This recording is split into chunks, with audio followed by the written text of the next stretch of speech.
السلام عليكم. رجعنا نكمل حكاية شو واللي قدر انه يطور من قدراته الخارقة وبيسعى دلوقتي ان قوته تعادل قوة ملك الشياطين. طيب مركز ومصحصح معايا؟ اذكر الله وصلي على النبي. اللهم صلي وسلم وبارك على سيدنا محمد وعلى آله وصحبه أجمعين. وروني بقى هتوصلوا الفيديو ده لكام لايك، وما تنساش حساب الانستجرام بتاعي تحت في الديسكريبشن. تعالى هناك برد على كل اخواتي، ويلا بينا نكمل. بنرجع تاني لشو، وحاليا هو راكب عربية من عربيات المدرسة واللي بتكون رايحة تأمن المنطقة اللي هيتفتح عندها الأحطام، وما بيكونش عارف هي ايه الأحطام دي أصلا. وجيانج بيقول له إن هو كمان مش متأكد، بس غالبا هي حاجة سابتها الكائنات الفضائية بعد غزوها للأرض، وظهر منها كذا واحدة بعد التغيير اللي حصل في العالم. وكمان سمع إن المعلمين بيروحوا هناك يقاتلوا، وده عشان يكسبوا حاجة منها زي الأحجار السحرية والأسلحة السحرية، لكن أهم ما فيها عين التكوين، واللي بياخدها بيقدر يخفي كل الأحطام. وقالوا إن دولتنا قدرت مرة واحدة تاخد عين التكوين، وحصل كل حاجة في هدوء وما حصلش أي حاجة خطيرة. وبيكمل كلامه إنه سمع عن سيف خطير كان مع واحد من شبكة السماء، وكان موجود بالسيف ده هناك. وبعدها بيوصلوا لمخيم ماينغ واللي بيكونوا هيستقروا فيه، وبيقول لهم المعلم شيفن ان كل حاجه هتحصل هنا سريه جدا، واللي هيسرب اي معلومه منكم هيتحول لمحاكمه عسكريه. وهم رايحين ياكلوا بيشوفوا مجموعه من الناس قاعدين بعيد ولسه ما كلوش، ولما شو كان شايل الاكل بتاعه وقفوا ليه واتريق عليه وقال له انت اكيد فرحان دلوقتي لان الاكل اللي هنا احسن من الاكل اللي في البيت بتاعك. وساعتها شو بيشوف سيو وهي واقفه وراه، فما بيتكلمش وبيمشي. ولما بيلف ليه وراه ما بيلاقيش حد، وبيكون كل الطلبه بتاكل على الارض لحد ما بيظهر راجل غريب وبيعدي من فوق اكل شو، وفجاه حد بيجيب له كرسي وبيقعد عليه. وساعتها بيتضايق شو وبيروح يقول له قوم وقف، فقال له مالكش دعوه انت، وضربه ووقعه على الارض وبيرجع ياكل. ولما المعلم شيفن دخل وسال مين اللي عمل كده محدش رد عليه، وخلى رجالته ياخدوا الراجل العجوز ويخرجوه. وبيقول شو انه ما عندوش صبر على الناس البارده دي، وبيقترح عليهم جيانغ انهم بعد الاكل يتدربوا، لان منطقه الاحطام بيكون فيها الطاقه السحريه كبيره جدا، وده هيساعدهم على التطور اكتر. وبالليل الفريق كله بيتدرب وبيكونوا مركزين لان ما ينفعش اي حاجه تشتت انتباههم.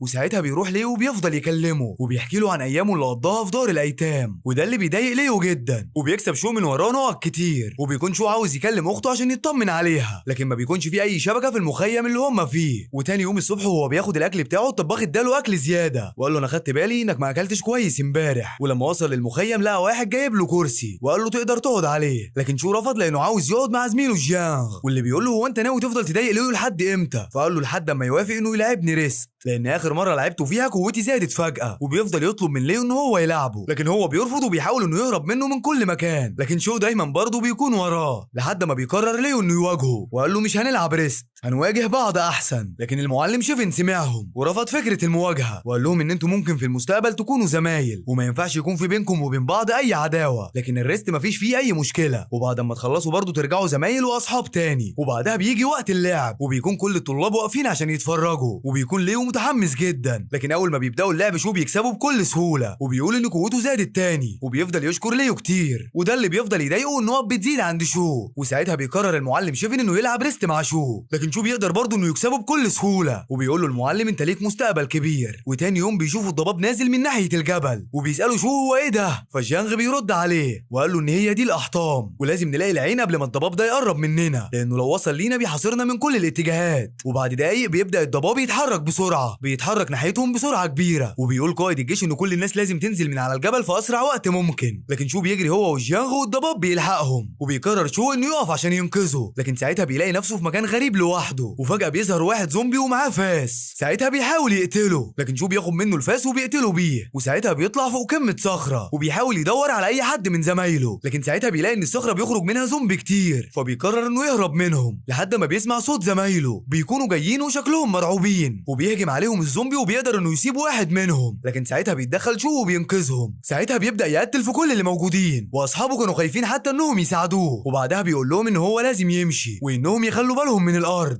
لان الزومبي بيطلع منها، وساب لهم فاس على الارض عشان يحموا بيه نفسهم، وسابهم ومشي. وبيكمل في طريقه وبيفضل يقتل كل زومبي بيشوفه لحد ما بيشوف واحد ميت بعيد، ولما بيقرب منه بيكتشف ان هو نفس الشخص اللي كان عاوز يديله كرسي عشان يقعد ياكل عليه. وساعتها بيفضل يجري عشان يوصل لاخر الضباب قبل ما الليل يجي، لكن ساعتها بيلاقي في شعاع احمر طاير في السماء، فبيطير وبيوقعه على الارض. ولما بيروح له بيلاقي ان في شخص هو اللي كان ضارب مسدس في السماء عشان حد يلحقه، وما بيكونش عارف مين ده، وبيتوقع ان هو الجاسوس الاجنبي اللي كان بيتكلم عليه جيانغ. وبنعرف ان الولد الولد ده اسمه تشانغ هوان، وهو واحد من مؤسسه اجنبيه كانوا موجودين في الاحطام، والمؤسسه بتاعتهم ادتهم مسدسات، وده عشان وقت ما يكونوا محتاجين مساعده يضربوها في السماء وحد يجي ينقذهم. انما شو قال على نفسه ان اسمه ليو، ولما قال له تشانغ وريني السيف اللي انت لقيته ده قال له لا، وانه مستحيل يديهوله، وافتكر كلام جيانغ عن السيف الاسطوري، فقال له انا اتشرفت بمعرفتك لكن انا لازم امشي لاني انا قائد الصف الاول ولازم الاقي زمايلي. فقال له شو ان هو كمان قائد الصف وهيجي معاه، وده ما بيكونش على هوا تشانغ، لكن شو كان مصمم انه يروح معاه، وده لانه شاكك ان هو جاسوس وعاوز يقبض عليه. وبيفضل تشانغ يجري وشو بيجري وراه لحد ما بيلاقوا نفسهم في منطقه خروج الزومبي. ساعتها بيفضلوا يجروا منهم قبل ما يخرجوا من الارض، وبيكون تشانغ طمعان في السيف بتاع شو وعاوز ياخده منه، لكن شو ما بيرضاش يديهوله وبيفضل يجري. ولما بيقع تشانغ على الارض والزومبي بيهجموا عليه بيخرج سكينه صغيره وبيضربهم بيها، وبعدها بيهرب.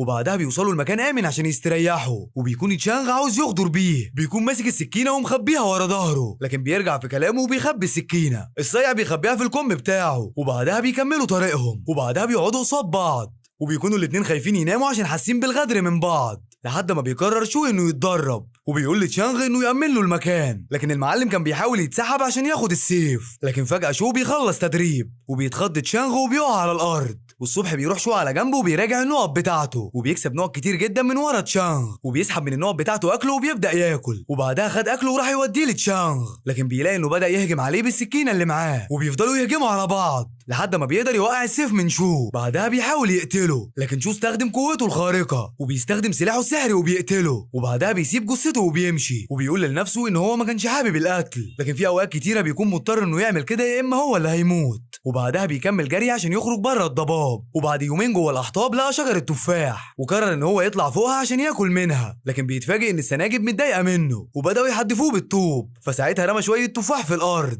ونزل حطهم جوه التيشيرت بتاعه وبدا يجري منهم، وبعدها راح يشرب من النهر وقعد يكمل اكل التفاح لحد ما فجاه بيسمع صوت ديب، ولما بيبص حواليه بيلاقي مجموعه من الديابه وبيكونوا عاوزين يهاجموه، فبيقرر ساعتها انه يهرب منهم بسرعه، وبيفضل يجري ناحيه السناجب اللي بتحدف عليه طوب، وبيقدر واحد من الديابه يعوره في ايده، فساعتها بيشغل النظام، وده عشان ياكل فاكهه سحريه تعالج الجرح، لكن بتكون من غير فايده، وبيلاقي ان عنده لياقه بدنيه عاليه جدا، وبيكون واضح ان القوه دي جات له بسبب السيف اللي هو ماسكه في ايده، وبيقدر انه يهرب من الديابه لحد ما وصل لمنطقه امان، وهناك بيلاقي مجموعه من الطلاب واقفين مع بعض، وبيكون باين عليهم التعب، وبيكونوا هم نفس الاشخاص اللي كان سايبهم من يومين، لكن زاد عليهم مجموعه تانية، وفي بنت منهم فضلت تعيط وقالت له ان هو لازم يفضل معاهم عشان يحميهم لانهم ما كلوش من 3 ايام، وكمان الميه اللي معاهم خلصت، لكنه قال لها انه هيقعد هنا اليوم واحد، وبعدها مضطر انه يمشي. وبعد شويه قعد قدامهم وبياكل التفاح، وقال لهم لو عاوزين تفاح تقدروا تجروا من الاتجاه ده، اجروا لحد ما تلاقوا الشجره اللي عليها السناجب، لكن خلوا بالكم لان السناجب هتفضل تحدف عليكم طوب، وكمان ممكن تلاقوا ديب او اكتر في الطريق. يا عم ده انت لو بتخوفهم مش هتقول لهم كده، لكن قرروا انهم يتفقوا عليه عشان ياخدوا منه اكل، لكن شو قدر ياخد منهم الفاس وقال لهم ان هي اساسا بتاعته، وبعدها قرر يسيبهم ويمشي عشان يدور على عين التكوين، وساب لهم في المكان اللي كان قاعد فيه تفاحتين عشان ياكلوهم، وبعدها بيكمل في طريقه وهو بيفكر في اخته، وبيسأل نفسه عن احوالها دلوقتي ويا ترى هي بتعمل ايه، لحد ما بيتفاجئ بزومبي ضخم وراكب حصان وجاي عشان عاوز يقتله بالرمح، وبيقدر ياخد الرمح منه وبيوقعه من فوق الحصان، وساعتها بيلاقي ان في مجموعه كبيره من الزومبي والاحصنه بيهجموا عليه، فبيهرب منهم بسرعه وبيطلع فوق الجبل، فساعتها بيضربوا عليه السهام وبيفضل مستخبي منهم لحد ما يمشوا، وبعدها بينزل ياخد رمح من بتوعهم، وبيكون كده معاه 3 اسلحه، فاس ورمح وسيف، وفي نفس الوقت بتكون شبكه الارض مراقبه الوضع من فوق الجبل، وبيشوفوا مجموعه الفرسان من الزومبي وهم ماشيين، وبيقولوا ان الرصاص اكيد مش هيقتلهم، وبيقترح واحد فيهم انهم لازم يقتلوا الزعيم بتاعهم، وساعتها ده هيفكك التنظيم اللي هم فيه، وبيفضلوا مراقبينهم لحد ما بياخدوا بالهم ان في واحد منهم ماسك سيف على عكسهم كلهم اللي ماسكين رمح، وبيفهموا ان هو القائد بتاعهم، وبيكون راي واحد فيهم ان هو ممكن ما يكونش الزعيم، ممكن يكون واحد منهم لكن خسر الرمح بتاعه، لكن بيقرروا في النهايه انهم يقتلوه، وفعلا بيقف القناص عشان ينشل عليه، لكن لما ضرب عليه النار وقتلوا لقوا واحد منهم بيشاور عليهم، وبدات السهام تيجي ناحيتهم، وبيجروا كلهم من المكان بسرعه، ولما بيهربوا بيقولوا ان اللي قتلوه ده اكيد مش قائدهم، وانه ممكن يكون فعلا مجرد جندي، وبعدين بيفضلوا يراقبوا الفرسان لحد ما بياخدوا بالهم من شو اللي مستخبي على الجبل، لكن بيتفاجئوا ان شو هجم عليهم مره واحده وقتل واحد فيهم وخد منه الرمح بتاعه وهرب منهم بسرعه، وما بيكونش واخد باله منهم، لكن هم بيكونوا شايفينه كويس لحد ما بيمشي، وبعدها بيكون مستخبي من الفرسان على الشجره، لكن الحمد لله ما بيكونوش شايفينه، وبيفتكر وهو صغير لما كان بيلعب لعبه الاستغمايه كان دايما يستخبى فوق الشجره الشجره ويفضلوا اصحابه كلهم يدوروا عليه طول اليوم، بس الوحيده اللي كانت بتلاقيه هي اخته شياو. لكن هو ماشي فجاه بيقابل فرسان الهياكل العظميه واللي بيكونوا عملوا له كمين وحاصروه من كل الاتجاهات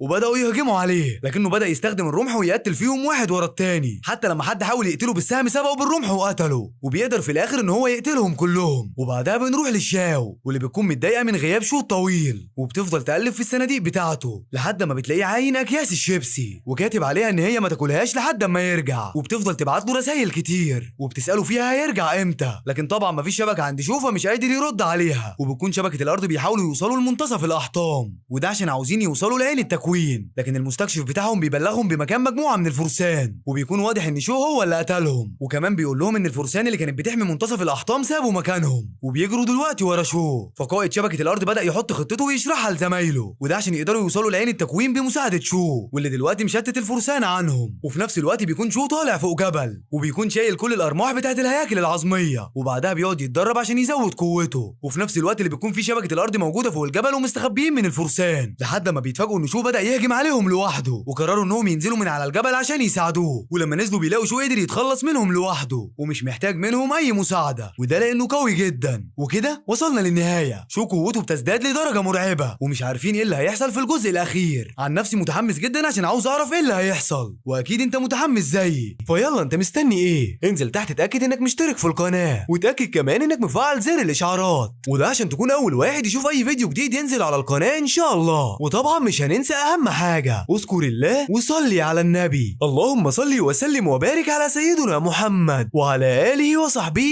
اجمعين. ودلوقتي هسيبك مع حاجه مختصره عن الانميات اللي نزلناها على القناه، صدقني لو طلعت ما شفتهمش انت فايتك كتير. بنرجع لشو واللي بيتفرج على فيديو لمجموعه اشخاص بيهاجموا قوات الشرطه، وبيقول له جيانج ان قوتهم تقريبا من الدرجه دي، وهم خارجين من المدرسه بيعرفوا ان ساو نيشينج هو الطالب المتميز في المدرسه، وده بسبب ان قوته وصلت للدرجه ايه. وفي نفس الوقت بتكون سيو كينج خارجه من المدرسه وبتبص على شو، وبعد كده بتكمل طريقها، بس بيكون شو معجب بيها، بس برضه للاسف ما بيعرفش يكلمها. ولما بيرجع البيت بيلاقي ان السيد ليه شرح لاخته شياو منهج الفلك والجغرافيا، وكان اتفاقهم ان هو هيشرح لها مقابل انه يتدرب معاه على المبارزه بالسيف. وبعدها بيجيب له اللبس بتاعه وبيقول له انت لازم تلبس اللبس ده دايما، وحكى له عن شوش ويجان واللي بيكون واحد من شبكه السماء، بيكون عاوز ينقل الثلاث تعليمات الخاصه بالطاويه للمبارزين المتميزين، وقال له انا هعلمك النهارده ان اي حاجه في العالم تقدر تقطعها. وبيمسك ورقه وبيشغل قدرته السحريه عليها، وساعتها بيقطع التلج اللي قدامه، وبعدها بيجيب السيف الخشبي وبيديه لشو وبيفضل يدربه عليه، وبيقول رغم ان شو ضعيف لكن موهوب، وهو داخل في تحدي قصاد نفسه انه ينمي الموهبه دي. وبعد ما بيخلص تدريب بيقعد يتكلم معاه وبيساله اذا قدر يوصل لقوه كبيره هل ساعتها هيوافق انه ينضم لفريق معين، وهل هيقدر يستولي على منصب كبير عشان يساعد الناس. فرد شو عليه وقال له كل اللي انا عاوز اعمله اني اعيش حياه هاديه واني اقدر اعتني باختي شياو. فقال له ان الحياه مليانه ناس كتيره محتاجه واحد قوي عشان يعتني بيهم، لكن بيشرح له شو انه عايش حياه صعبه جدا هو وشياو، وانهم واجهوا صعوبات كتير وهم صغيرين. فقال له السيد لي انا هكمل تعليمك لكن هحتاجك تعمل لي طلب واحد صغير، وشو وافق. وتاني يوم بيكون قاعد بيشرح الفلك والجغرافيا لشياو، لكن فجاه بيجي شو شويجان وبسبب قوه شو بيعرف انه هناك، وبيفتكر اللي قاله السيد لي عنه، وعلى طول خرج من المدرسه وراح ناحيتهم. ولما سالوه جه بدري ليه قال لهم ان هو نسي حاجه في البيت. وشو شويجان بيتكلم قال لهم انهم رصدوا مجموعه احطام جديده على الكوكب،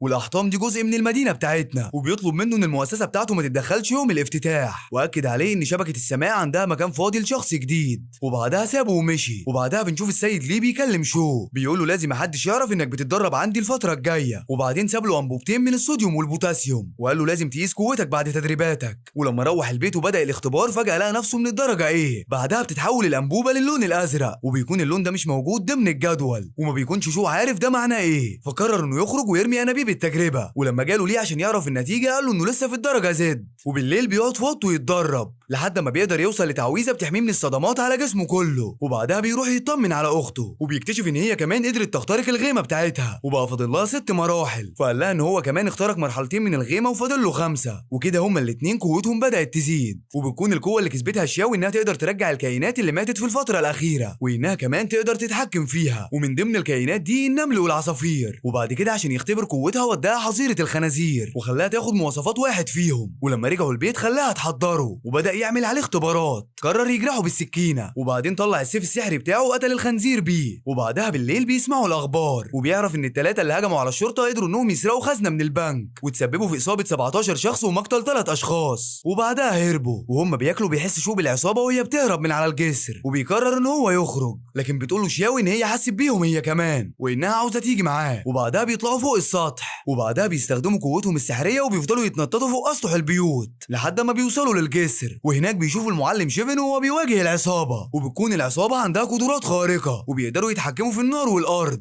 وبيفضل شيفن يصد كل ضربات النار بتاعتهم. وبعدها بيظهر باقي فريق شبكة السماء، لكن العصابة بتقدر تقتل 2 منهم. وبعدها بتيجي الشرطة